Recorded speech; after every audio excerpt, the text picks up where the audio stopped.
Give me a D and a G. It's the Dawg and Gus Show. It's the Dawg and Gus Show. Hey, Dawg, your beard's looking flickin' great, my man. Thanks, Gus. I've been using the Bush Beard Wash. The what now? At Bush Beard, they know that every man with a beard is a unique beardo. And that's why they offer a wide range of products to cater to every beard's needs. Whether you have a long and luscious mane or prefer to keep it short and sharp, their products will help you achieve that perfect look. From the nourishing beard oil and balm to the refreshing beard wash, their products are made with all-natural local ingredients to keep that beard healthy, soft, and lustrous. The beard comb and brush are designed to detangle and shape your beard, making sure you always look your best. At Bush Beard, they're dedicated to providing the best possible grooming experience for all the beardos out there. So why settle for an average beard when you can have a glorious, well-groomed one? Try Bush Beard products today and unleash the full potential of your beard. Be sure to use Dawg and Gus 10 and get 10% off your order. Bush Beard, the small town brand with the big old Canadian heart. Welcome to the Dawg and Gus Show. Soon to be on Be Kind Radio. That's right. It's very exciting to say. It is. It's nice to say something, after I say that. Yeah, man. It's been a while. Yeah, I know. It's been like a little while. It has been a little while. What's up today, Dawg? We're going to chat with the very talented Elizabeth. Is it Royall or Royal? Royal. Royal double L. But you know what? there we go. Royale is so cool that I let people say it anyway, so it doesn't bother There me. you go. I like to be so cool. It's like a Pulp Fiction reference. There you go. Sounds fancier. It's okay. It's fancy. So thanks for joining us. Yeah, thanks so much for having me. I'm so happy to be here. Yeah, we're excited to chat it up with you. So we were actually just listening to Numb. So that was a song that you've put out, obviously. And so where's that song come from? Where's the thought of that song? I actually started writing it probably like 3 years before I even started producing it with my team. And I was writing it, I think, when I was about maybe 14 years old, and I was just struggling with body image. And I kind of just forgot about it and had the verse written and just left it. And then like years later, when my younger sister was about 14 years old herself and struggling with similar issues, I decided to continue it and actually wrote it for her and like through her experiences to show her that she wasn't alone. And yeah, like she really wanted me to release it. It was like the first song that she like resonated with. Sisters are weird. Like I showed her like multiple songs before and she's like, she does not care. She could not care less, but this was like the first one she like genuinely like was like, wow, this is for me. And yeah, so I just wanted that to be the first thing I put out there. That's awesome. Did you find it easier to release because of that? Do you think that was more of the push that you needed? Honestly, that song was really hard to produce, I think, because for me, when a song sits for so long, I kind of get like demo-itis and just like, oh, I wrote it this way. I like initially produced it this way in my bedroom with a little guitar and everything. And it just like had a special feel to it when I wrote it. And it's like really hard to get that when you like do it with a team and you're not like, I'm very creative when I'm alone in my space. But the second there's like a room of people around me, when it comes to those personal songs I've already written that have been sitting there for so long and have meant so much, it's so hard to like get it out there and like make it feel like it doesn't only resonate with me but with other people, because now it's becoming a public thing. It can't only relate to me and my sister, right? Like I want it to impact other people, and that was a little bit harder to do, I find, like when it becomes public in that way. But yeah, like I think it was really nice to put out there because like people had reached out to me, and like just getting that sentiment that people like actually understand what it's like to go through those things was just really nice. Nice. It's very reaffirming when you're like, hey, it's not just me and my sister that understand and feel this song and this and being in that place in that time. Mm-hmm. Yeah, exactly. Yeah, and saying that you have challenges with a room full of people. Mhm. Yeah, You're gonna be playing Blues Fest. yeah, but So could be a playing couple people. Could be a couple of people there. so actually, so what I meant by that is playing live is very different, first of all, than sitting in a room recording it. This is actually interesting because just I just came back from a trip to Toronto, and we're actually recording new songs, but we're doing it in a live format.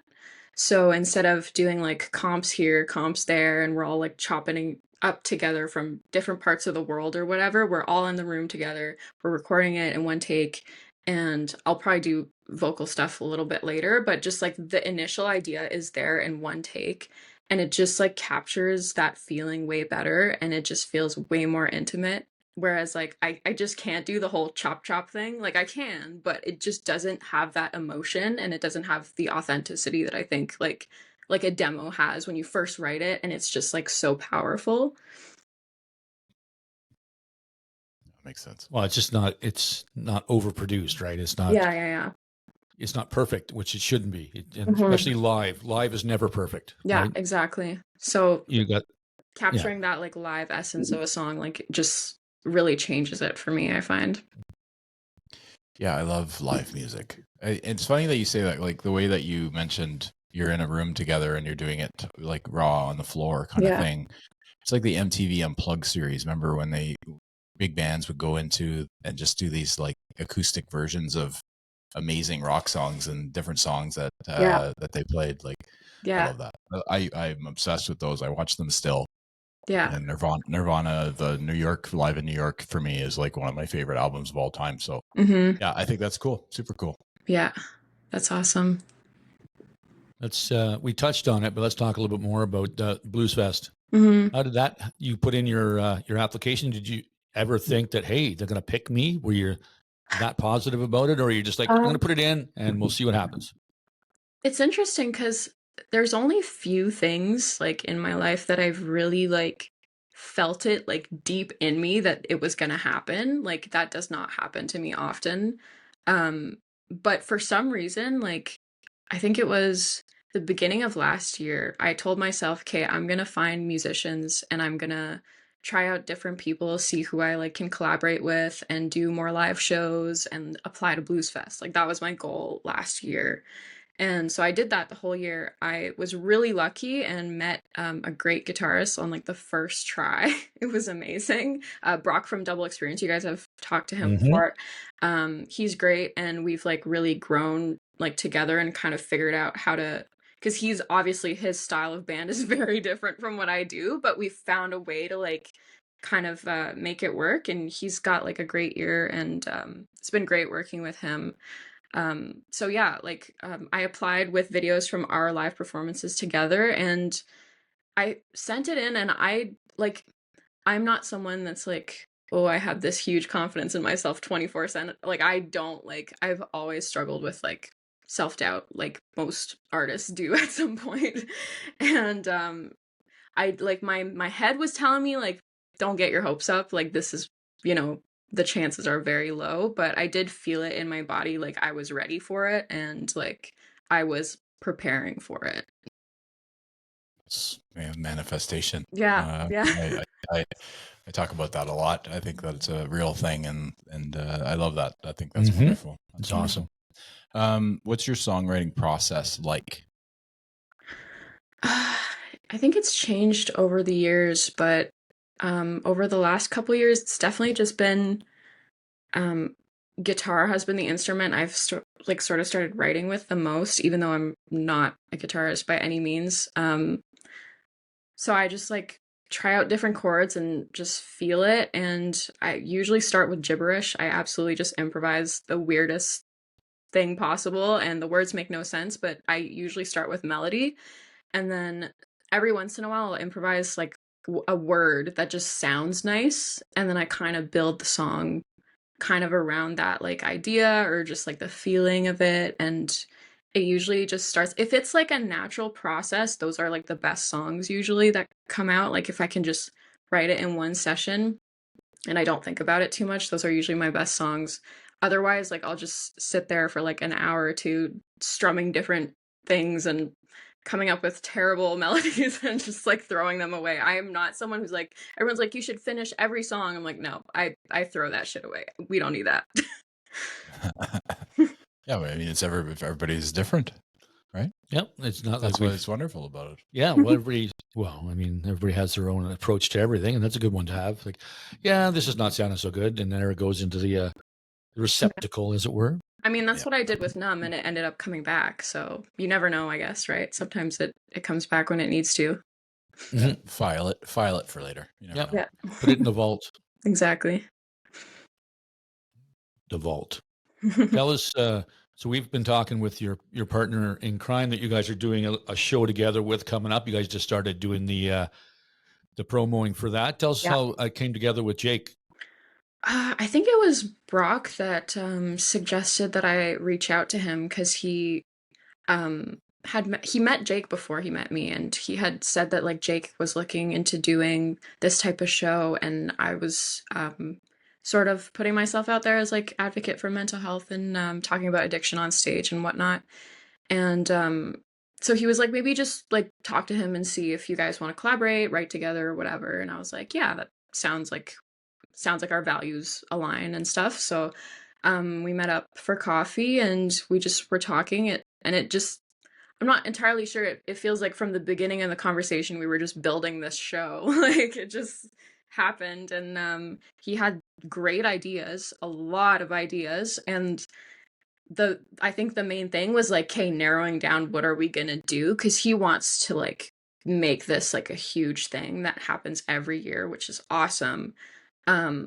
But like we were really just trying to like narrow in, okay, what are we gonna like contribute to this time? Because we want to like do different charities, different causes, moving forward. And then we were like, okay, something that kind of relates to both of our stories. And for me, like my family, my friends have really struggled with mental illness in their youth and addiction in their youth. And like I saw them like actively get turned away from mental health institutes and when they really needed it, and it ended up, being their rock bottom. And so I was like, why don't we do it for at-risk youth and like just donate to YSB's mental health services? Because like face it, like most of the time all that stuff kind of starts when you're young, right? And you kind of just don't get the help that you need at that age, or people invalidate you because you're young. You can't have anxiety if you're a kid or whatever, like stuff like that. So it's really important. And Jake agreed with that. And with his struggles, like that also started when he was young. It just felt like a good fit. Yeah, it's wonderful work that you guys are going towards. I think that's great. Yes, and it does. I don't think there's a okay, yeah, you're 18 and a half now. Now you can have anxiety. Yeah. That's not true.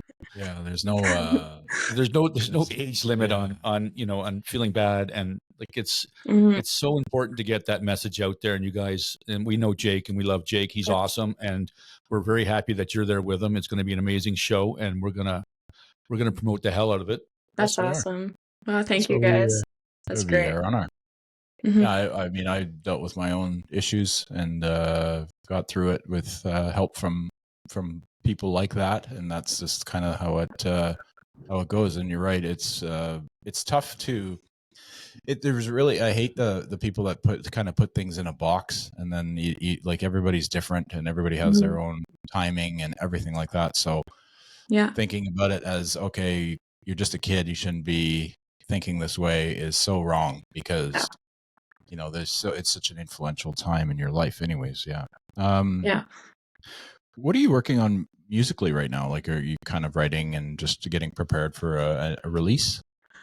So when I found out I was playing Blues Fest, I was like, okay, I gotta put stuff out because like I'm gonna be playing the biggest show of my career so far. I need to have stuff out there that really reflects like what I do live. Cause like Numb was really for my sister. Like initially that was the idea. Like I'm putting this out for her. I'm putting this out for people who need to hear this message, but I really want to now hone in on like my sound and like my just who I am, and kind of show people what I like and what my music is. And so that's what I was doing this weekend. I went to Toronto and saw my team, and we did those live recordings. We're recording 3 songs, all in like the 70s style, like Fleetwood Mac, Mazzy Star, Cranberries type of thing. It's sounding really good, and honestly, like, producing music is something that I usually dread because, like I said, it's so hard to capture the essence, I find, in the production. And I think I'm really lucky I finally found like the great perfect team to do this with, and we're like really doing it this time. It just sounds exactly the way it's supposed to. I like that she referenced Mazzy Star, because that's what I got from a little bit from her. I got a little bit of the Fleetwood Mac for sure. Oh yeah, well, I mean, all those are great. Cranberries, I absolutely adore too. Those are terrible. Those are terrible people to be following. You know, it's just Yeah, they're very good influences to have for sure. Yeah. With your band, the Toronto band, are they going to be with you at Blues Fest, or do you have somebody else for Blues Fest? So I'm actually working with a musical director from Ottawa, and he's a good friend of my vocal mentor and coach, Michelle Tracy, who's in Toronto, and she's worked with him for a long time through her signing and everything, and he's really awesome. So he's going to be playing guitar and, well, second guitar, because I'm going to have my normal Ottawa guitarist Brock there with me. And there's also going to be, he's putting up like a whole band for me, essentially, the musical director. So it should be a really good show. We're trying to make it the best possible thing, and yeah, we're going all out for that. it's gonna be sick. Yep. Yeah, because you know what? Because of his experience with Double Experience, funny that I put that together like that. But he's so good at they're both really great at creating music like on the fly. So I would suspect that like kind of going in with you, he can adapt really well. Would that be fair to say? Yeah, so that's kind of like what I was looking for in someone to work with as a guitarist, because like I don't have that much like music theory knowledge. I didn't go to school for that, and I didn't really take guitar lessons or anything. So I really go by sound and just by my ear. So like I really need someone who can sort of figure it out based off of my very weird vocalizations of what I want. And he's just gotten really good at, like, I don't really even have to say anything anymore. He just like comes up and like, hey, like, now he knows like I want almost everything in like a Fleetwood Mac-esque type of way, and he just does something. I'm like, that sounds great, honestly. Like we just like get together so well now, and like he's always got it off the top of his head immediately. So I think it's just gonna be a really smooth show. That's awesome. Yeah, it's very cool, because the first thing I do now since we started this podcast, when the Blues Fest lineup comes out, I'm looking for local acts. Like everybody's freaking out about the big acts that are coming out. I'm looking, I know that one. Oh, that's awesome. That's fantastic. And I'm sending out congratulations on making Blues Fest. So I think it's really cool that they're starting to add a little bit more local artists. Yeah, there was a lot this year. I was like stunned. Like, there's a lot. I hate the comments though, like, who are these people? Who are, like, go to the show and find out. Like, stop complaining.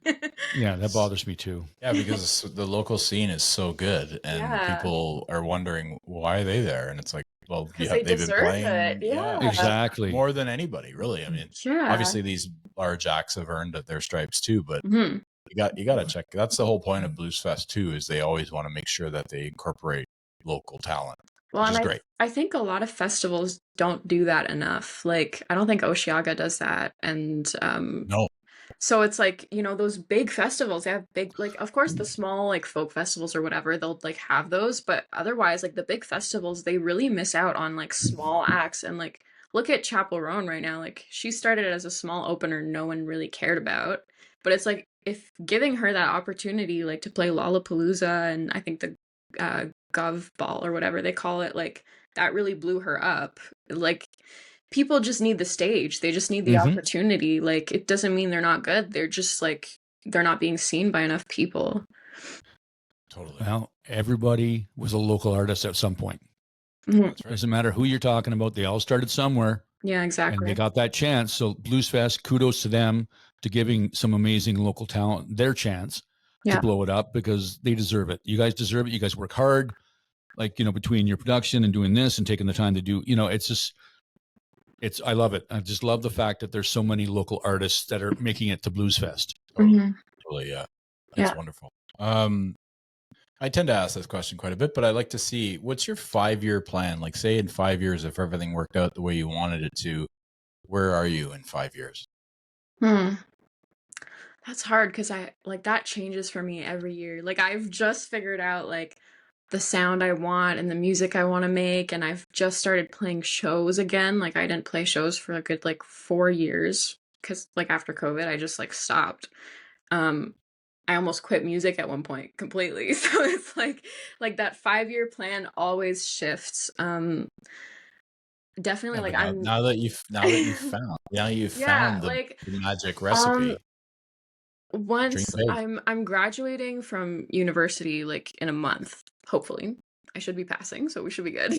And after that, like I just want to make music. That's my plan. I want to do more shows and um sell my merch and write more music and record music, apply to grants and all that stuff. And yeah, I'm really just focused on doing like live shows right now. I think I really um underestimated the power of live shows for a while, and I was like, "Oh, I got to be big on social media. I got to blow up and all this." But my dream isn't really to be like this famous crazy person that gets followed by paparazzi. Like I don't really care for that in my life. I just want to make music like for the rest of my life, and I want to make a living off of it, and I want to touch people, and I find I've done that in the best way through live shows. So if the 5-year plan is just performing for people like almost every day, I'll be happy with that, honestly.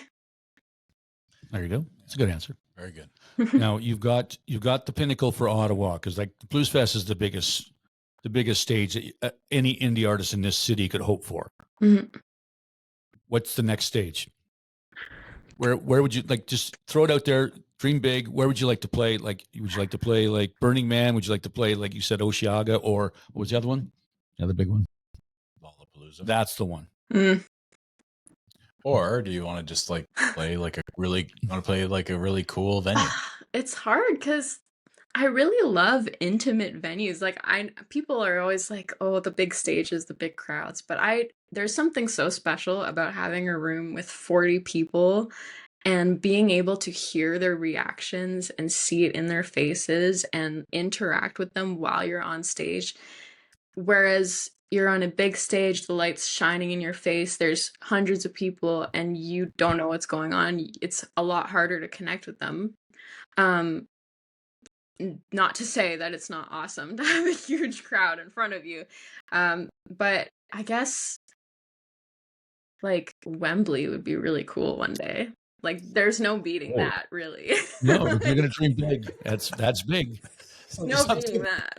Something intimate. That's something intimate in Wembley Stadium. 50,000 people. Yeah, All my closest friends would be there. I love exactly. that. Great. No, that's the one thing we're always harping on. Gus is a big fan of it. Is just dream, just like throw it out there into the universe. You never know. Yeah, If you see it here yeah. and you believe it here, That's it's true. gonna. I just gotta manifest it. It takes me a lot to like get to the point of like, okay, I'm really manifesting this now. It takes like self-doubt first. I gotta like go through that first. Yeah, Yep. that's your process, I Yeah. guess. Eh? Doubt that's everything good. and then get the confidence. There you go. I love it. Yeah. Well, I tell you, you've done something that some established artists in the city haven't gotten to yet, and that's being on Blues Fest. So take that yeah, and put that towards your self-confidence, because that's huge. absolutely. Yeah, and you should be proud of it. And Absolutely should be. I'm sure you are. What was the worst piece of advice someone's ever given you in music? Probably regarding how to move on stage. Um for some reason, all the like workshops I did and just coaching I did, because I started like performing when I was probably 13, and all the workshops they had for kids around that time, like it was just always like you have to run back and forth on stage. You have to like plot out like all the movements you're gonna do. You have to crouch. You have to like move vertically and horizontally. You have like there's so much moving, and but they don't actually like explain to you that there has to be a reason behind your movements. They kind of just like get you to move arbitrarily, and like as long as you're moving and you're smiling, like that's stage presence. But it's not right. Like every artist moves differently, and like for me it looks super awkward if I like plan out moving all over the place like that. Obviously you have to have some sort of like idea of what you're going to do, but there has to be a reason behind it. You can't just like run across the stage back and forth just cuz it's an upbeat song. And like there's got to be some sort of reason. If that's just like pumping up the energy, that's fine, but you can't just like, I don't know. Like it's so distracting sometimes, the things that certain like workshop mentors would have us do. And finally when I met my current coach, Michelle Tracy, she was like, why are we moving so much? like you look great if you're at a mic stand and you're just emoting using your hands, like especially for a slow song. Like there's different things you can do to bring emotion, and when you're moving too much, you're not connecting with the audience anymore. That makes total sense. It does make a lot of sense. Yeah. Yeah. And it kind of gives me the ick if you're telling that to 13-year-olds for some reason. I don't know what it is. Yeah. It's like, Yeah. you're almost like, because not to say that you're like really paying attention, which you probably were, but it's like, I don't know. It just seems like a lot to handle at a young age like that, Yeah, I mean, there was high expectations, but to be fair, like I did shows where I like looking back, I was like, why did they let me? Like I was like, why did they have me? I'm like, because people were like way advanced from where I was, and I was like, just looking at it from a perspective today, I'm like, that show made no sense for me because like just the stage other people were at and the ages they were at, because it was like this big artist showcase that I would do, and I was just like, you shouldn't have a 13-year-old perform and then like a 28-year-old perform afterwards. Like it just obviously it's not going to be balanced, and like the coaching is going to be completely different, and it's not really like, it just doesn't work to put a show together like that. Yeah, exactly. It does make sense. All right. I'm going to go off on a real tangent. If you had the ability to take a song that's out there right now and delete it forever so that nobody ever hears it again, do you have a song? I do. I do too. Oh, there's so many songs I hate, but I can't even think of one right now. Give me a second. Give me a second. No worries. What's Chumbawamba? Chumbawamba? I haven't heard that one. No. Chum- Yeah, don't even listen. Don't even put it into your ears. Oh, okay. Well, I don't know if I should say this. Yes, you do. Yes, do It's it. not really a song though. It was like a parody put together of like, should I say it? Okay. Yeah, go ahead. So during the pandemic, my dad woke me up by sliding his phone underneath my door, and the song that was playing was the parody of Justin Trudeau saying "speaking moistly," but it was like the song version. I don't know if you guys heard that. No, but I'm down with that being deleted for sure. Yep. Yeah, it was. He woke me up like that, and I was just traumatized. And he played it every day of the pandemic, and it made me want to die. Dad, I have daughters.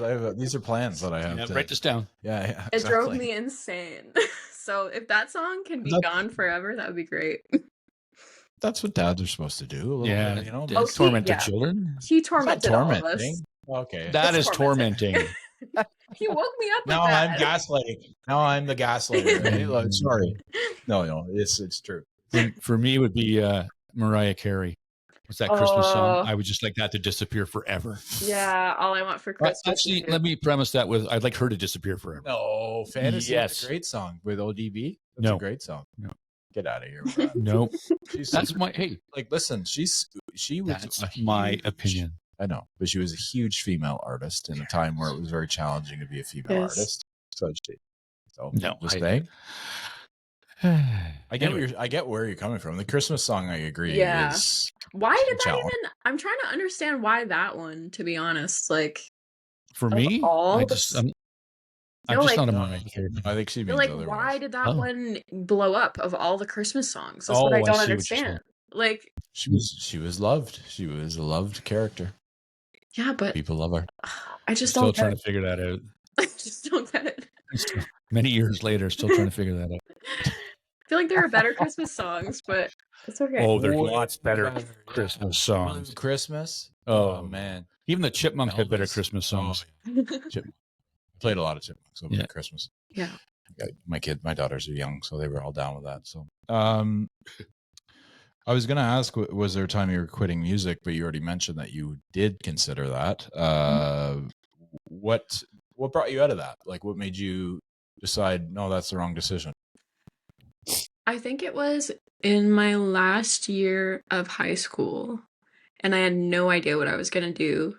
I think I had applied to university like really like impulsively, and I was like, I don't know what I'm doing, so I just applied to like a journalism program because I was like, I like writing, so maybe I'll like this. I hated it. I changed programs, but um, besides that, I just felt like I wasn't really focusing on music anymore anyway with school, and like my home life was just really messy. So I was like, I haven't been putting in the time. I wasn't writing anything good anymore, and I was just like, maybe I just go to school and that I just get a job. Like I just get like a normal job and my life will be less busy, possibly a little bit easier. Because I was But you just did. so mentally overwhelmed. Like everything was just too crazy in my life. And I was like, maybe like music is just so much of yourself gets put into music, but it also like it can really like save you also. Like a lot of the times those big emotions you write it in a song and they don't feel as big anymore. So it's like it was a battle between like I need the music, but it's so much of me that I would want to put into it that I can't because I have nothing left like to give.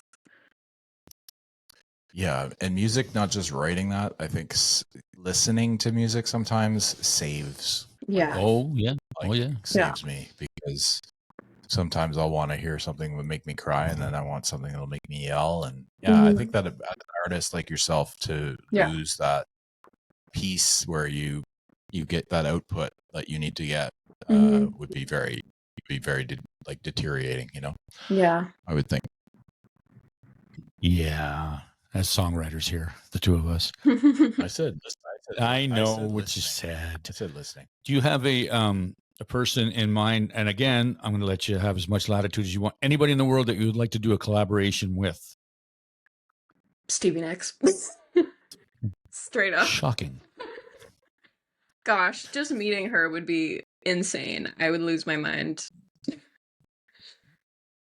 Where did that come from? Because you're not like, you know, like, is it because it's transcendent music? Did you hear it from your parents? How did that come about? No, honestly, I'm not even sure. I feel like I just woke up one day and I was like, Fleetwood Mac is the shit. Like I did this really weird recording session with someone in Toronto when I was like 16, I think.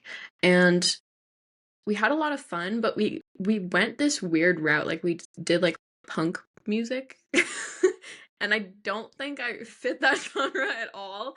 But I thought it was fun. So I was like, let's do it. And then he like introduced me to Nirvana, which my dad had already been listening to for a long time, but I don't know, nothing seems cool. Like your parents don't seem cool until you're older, I guess. So Nirvana's cool. yeah. Just so you know. So oh yeah, I know. Trust me. So I got into Nirvana, and then I got into like Radiohead, which was like really my obsession for a good year. But I think like Radiohead was like my dark space. Like I was like that was when I was like really feeling it. Like I needed the Radiohead, but I think just having moved out and like new experiences, new friends, Fleetwood Mac is just like way more like of the energy I want to feel. And yeah, I'm just like obsessed with it. I never get tired of a Fleetwood Mac song. A lot of turmoil in that band. Yeah. but the music just feels good. Like it's a different feeling. Like I don't know. I'll tell you something about Fleetwood Mac. I used to hate them because my mom and my stepdad would play it every Sunday. They'd play Rumors. It would be It's like church. every Sunday. I'd be, da, da, da, da, da, da, and I'd be like, okay, like I'm leaving. I'm going out of the house. But now I put Rumors on, and I absolutely adore that album. I mean, a lot of the Fleetwood Mac music I'm really down with. Mhm. I'm also a huge Radiohead fan, and I love that you said Nirvana correctly, because some people say Nirvana, and I'm just like, no, That's it's really weird. Nirvana. Yeah, I don't like that. it's like saying Elizabeth Royall. It's classy. Royal. It's right. Elizabeth Royall and Nirvana. Nirvana. Yeah, I would be like, who are you saying that? It's Nirvana. Okay. As I was mentioning, that MTV, like that. Yes, album dear. is- Yeah, I've listened to that one. Yeah, Yeah. good. Yeah. Enough about me. Enough about you and Nirvana and your Radiohead and your. I love Radiohead. Yes, you do. What's your favorite Yes, you album? Okay Computer, I think. That's pretty good. I like the newest one they have too with the Dex Dark is really. I haven't heard it yet. But Well, it's not that new. It's like, Oh, really? it's like 4 or 5 years old. They're talking about a new album right now, and they did the Smile. I don't know if you've heard of that group yet. yes, I wasn't as into it, but I'd have to No, take it's- another yeah. listen. It's different. It's very Tom as opposed to Greenwood. So it's like I don't know. It's a long discussion. We can go for a little while about. Yeah, you can go. I'll just go home. Why? You want to talk about it?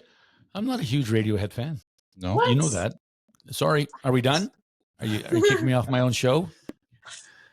Take a Anger. break, bro. Take a break, dog. Go have something to drink or something. We're Yeah. going to talk about What Radiohead. do you like?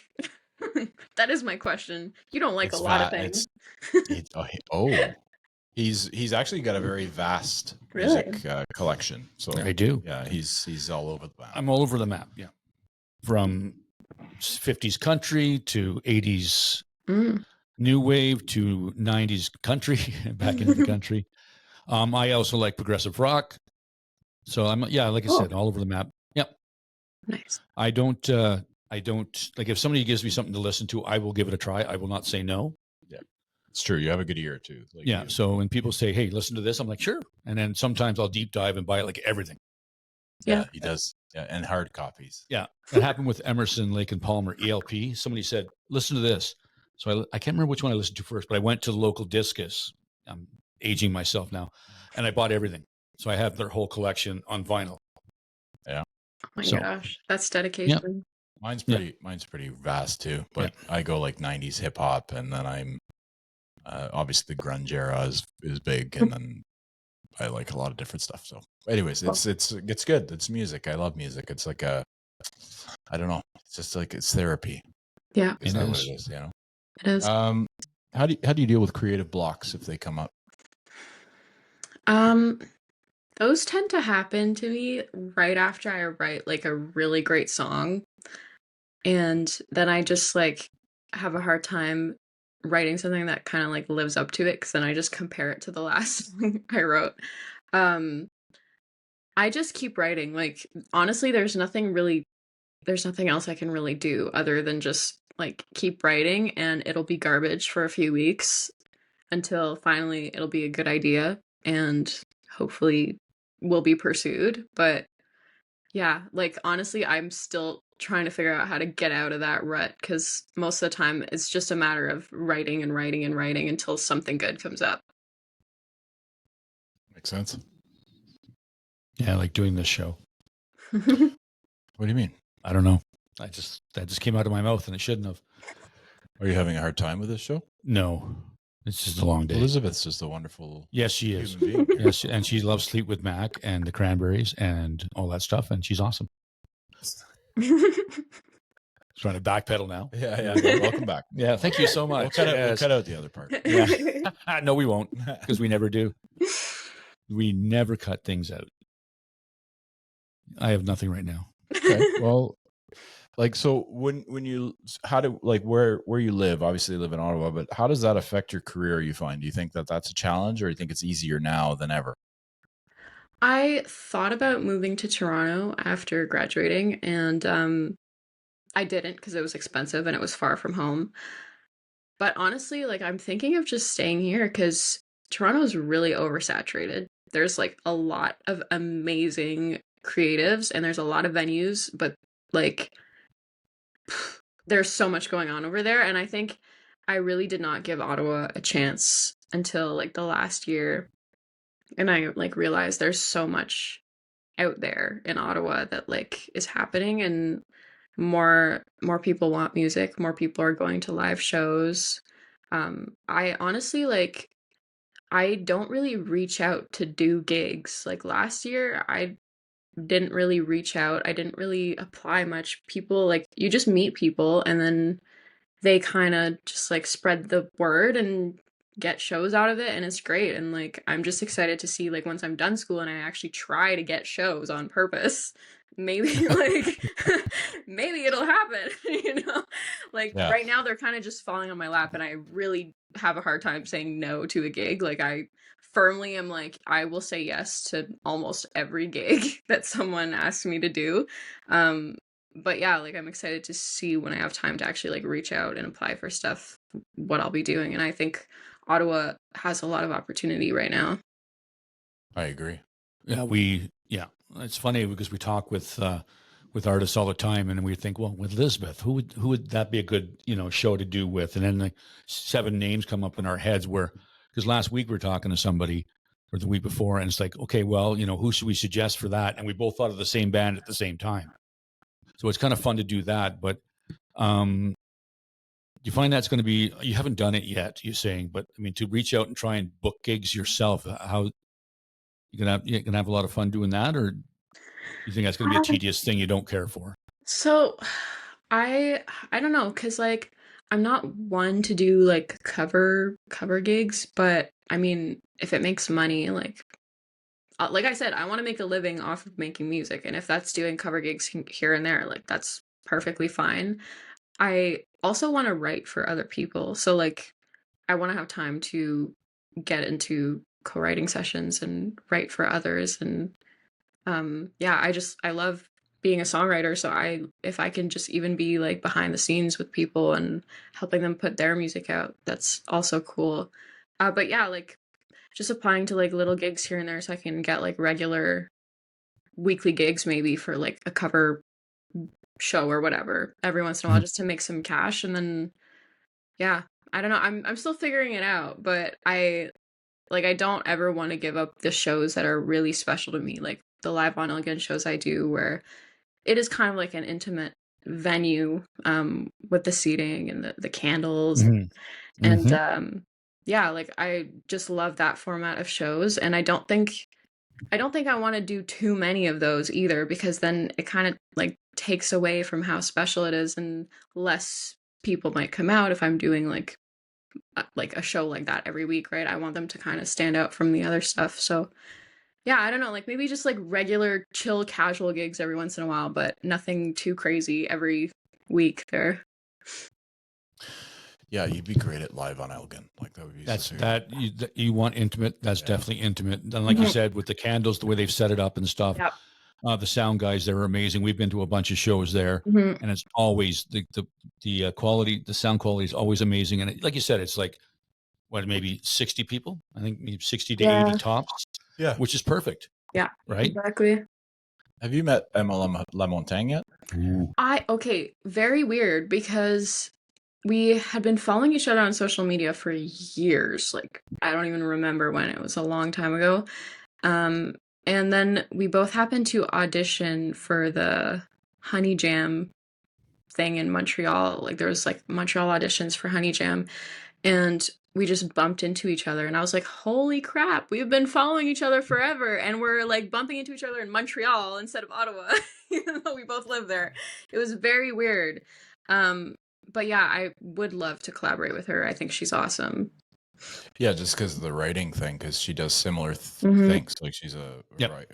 she has co-writing sessions with Lynn Hansen. Lynn Hansen, yeah, Who's another amazing local artist. And then Lynn Miles is another one that they do stuff together as well. Yeah, there's a lot of people out there that you would fit in perfectly with. That would be Yeah, I mean Emma's a good another good young singer-songwriter. It's her birthday today. Happy birthday. I know. Oh yes. Happy Yes, birthday. happy birthday, Emma. Yeah. Yeah, she's been posting some hilarious I stuff. I think Yeah. I think she has a show this Friday night. Oh yeah? Yeah, she's playing with Almir, our buddy Almir at I've met Almir, at Irene's. Talk about a Irene's. talented guy. Oh my God, So he's so awesome. early on in our podcast history. So you're going to be the third episode of season 4, but in our first season, Almir shows up. He's dressed in his hat and he's like styling as they go, and Yep. just a gem of a guy. Pulls out this guitar and just plays a couple random tracks, blows our minds, Mm-hmm. and then he's just like the nicest guy.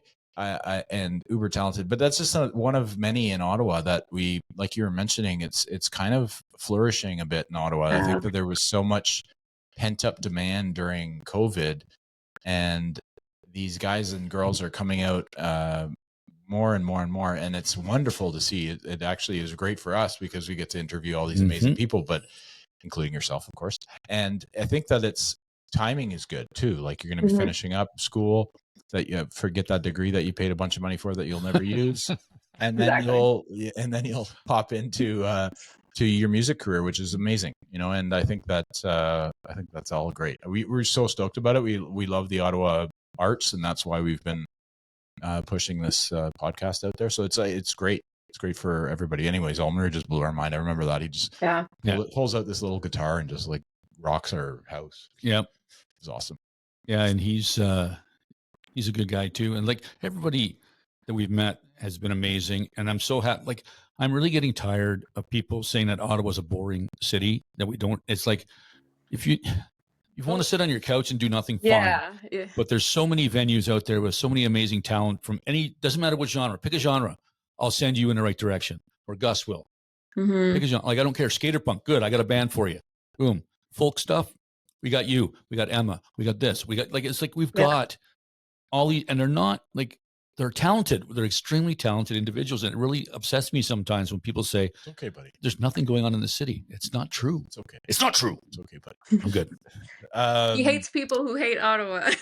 That's right. Haters. Yeah, he's an Ottawa guy. He supports the city and supports the arts. Yeah. The so you mentioned cover songs. Like, so if there's one cover song that comes up in your mind and that you like to play the most, which is it? So I've been mostly playing Gold Dust Woman by Fleetwood Mac and Linger by the Cranberries. And those are always awesome. Like people just, it's so fun. And it's interesting because every time I play Gold Dust Woman, someone always comes up to me afterwards saying like, I'm so shocked you didn't play like Chains or Dreams or Landslide. They're like, it's really cool that you played like that song of all of them. And I was like, yeah, because it's my favorite song. Like I won't pick Dreams just because it's the one everyone knows, you know? Like I'm going for like what sounds the coolest and what I love to do the most. And usually people just feed off of that. Like if I'm doing something that's just because it's trendy, like they're gonna see that I'm not feeling it as much. But like Gold Dust Woman is like my power song. Every time I play it, I'm like, I love this song. Like it's empowering. It's that just song. it's a women empowering song. I would say.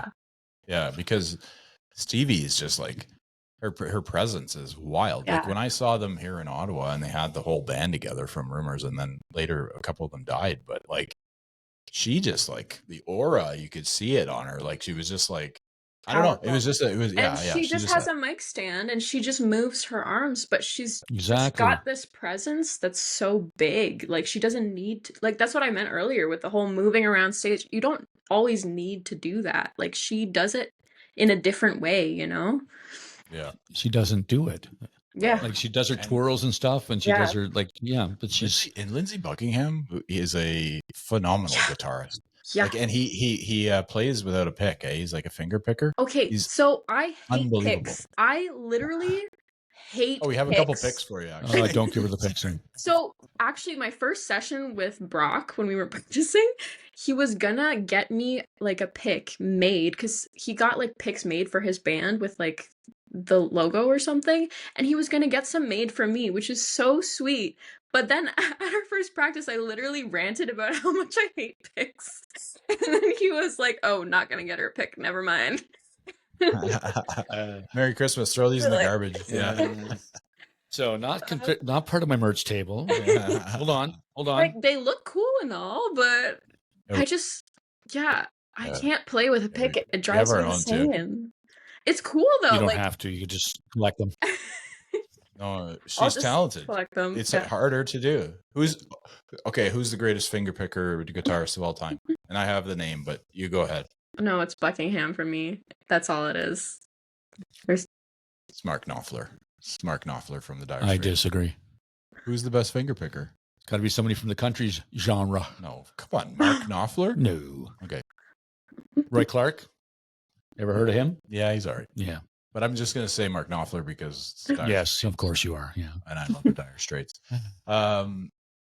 Yeah, bro, come on. Well, I know you love Dire Straits. That's fine. And Lindsey Buckingham. Like just the thought of that is it's crazy to me because I'll play with a pick. I have to play with a pick, but that's just me. And I'm not good. So that's another discussion. Well, that was the other part. Yeah, You're not exactly. good. What can fans expect from a live show?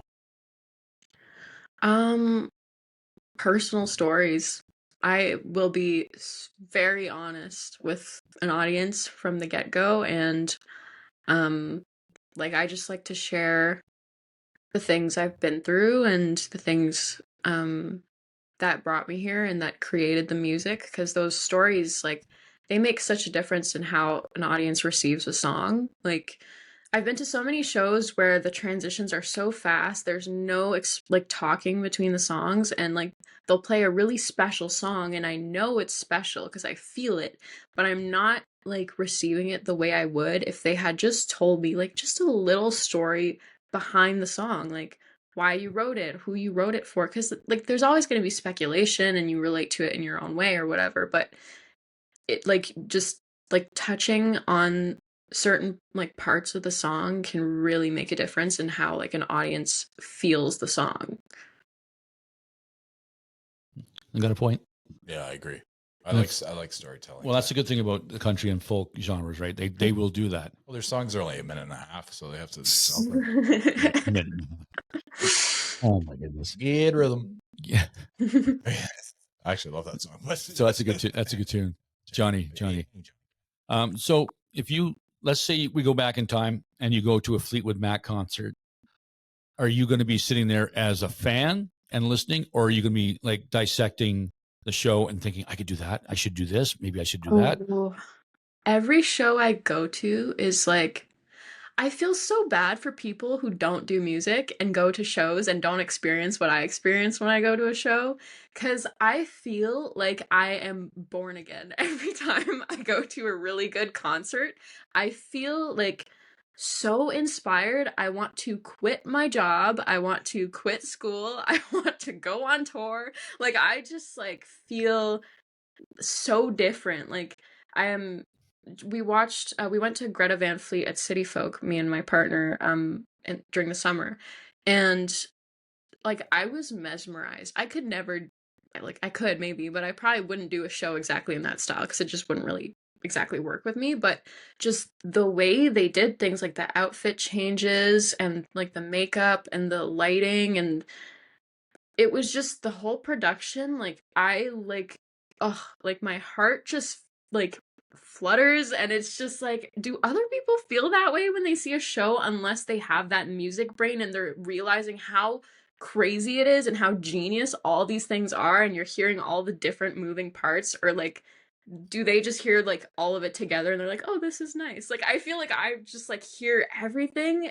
individually, and then like it all comes together, and it just like makes me just want to do so much more, you know? Yeah, I get the feels when I'm at the show. I don't feel it the same way you do, but I get that. I'm very emotional when I'm at a show. I don't know. I don't think Elizabeth would like to stand with me at a show then. No, you look like you're angry all the time.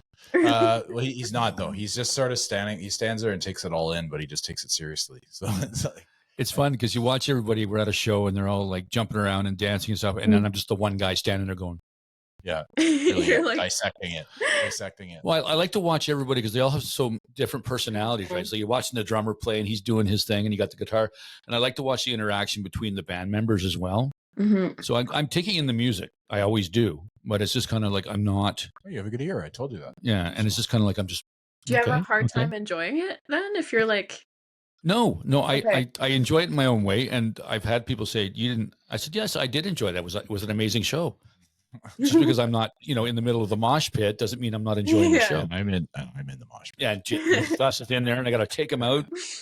Yeah. Get him out of there. He's Remind him he's 45 years old. You got 2 children, dude. Yeah. But I don't No, know. I'm just teasing. I'm 16. Oh, man. But, okay, so we ask everybody the same question. We focus on 2 decades of music, the 80s and the 90s. If you had to pick an era of music of those 2 decades, which one is it?